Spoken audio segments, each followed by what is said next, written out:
Well, good morning, man.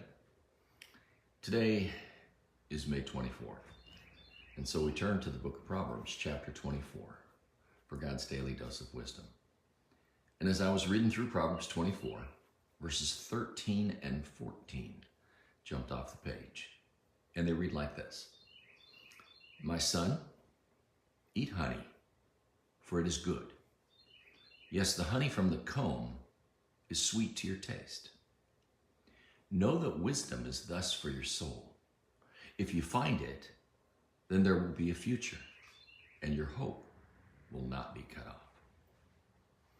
Now, he's making a comparison, obviously, between honey and wisdom, but there's a lot more.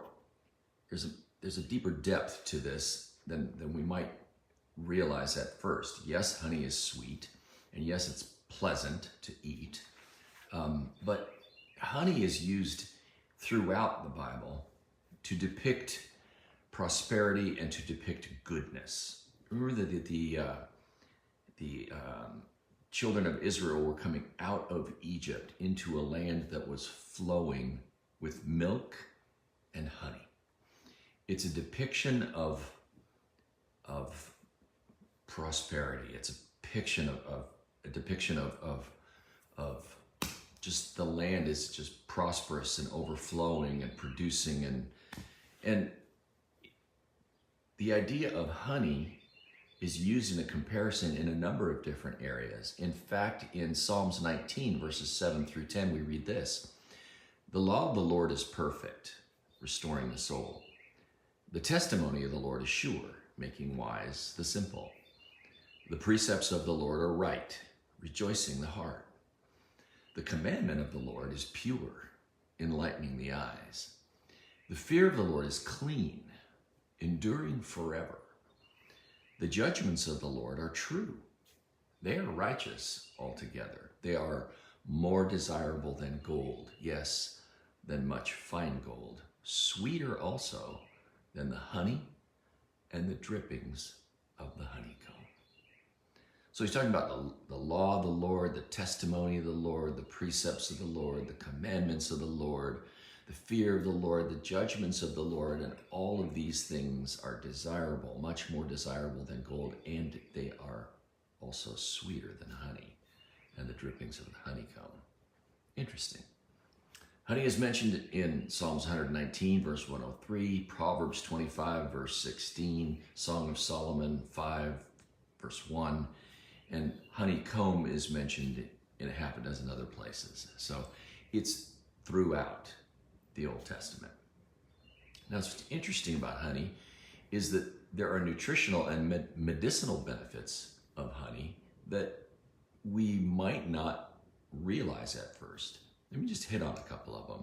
It contains vitamins, including vitamin C, B complex vitamins, and trace amounts of vitamin K, and minerals such as calcium, potassium, phosphorus, and antioxidants. Honey has antibacterial properties.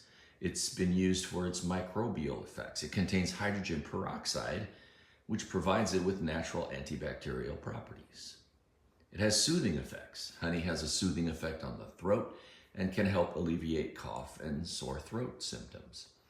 It has an antioxidant activity. Honey contains various antioxidants, including flavonoids and phenolic compounds, which help protect the body against damage from harmful free radicals. It's a digestive aid, and it also helps heal wounds, including serious burns. In other words, honey has hidden benefits, and so does wisdom. As we read Proverbs 24, verse 14, it says, know that wisdom is thus for your soul. There are hidden benefits to wisdom, just like there are hidden benefits to honey. If you find it, then there will be a future, and your hope will not be cut off. And when I read that, one of my favorite verses came to mind. And that's in Jeremiah chapter 29, verse 11. For I know the plans that I have for you, declares the Lord. Plans to prosper you and not to harm you. Plans to give you hope and a future. If you want to know wisdom, we studied the book of Proverbs, but if you want to know wisdom, wisdom has a name. and its name is Jesus. I know wisdom is personified as a woman, but we know from the New Testament that Jesus Christ is the glory of God and the wisdom of God. So if you really want to know wisdom, if you want the hidden benefits of wisdom, study the life of Christ. Get to know him. Draw near to him, because he encapsulates the wisdom of God.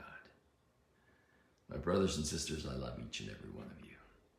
I pray that you go out and you make a difference in someone's life today. God bless you.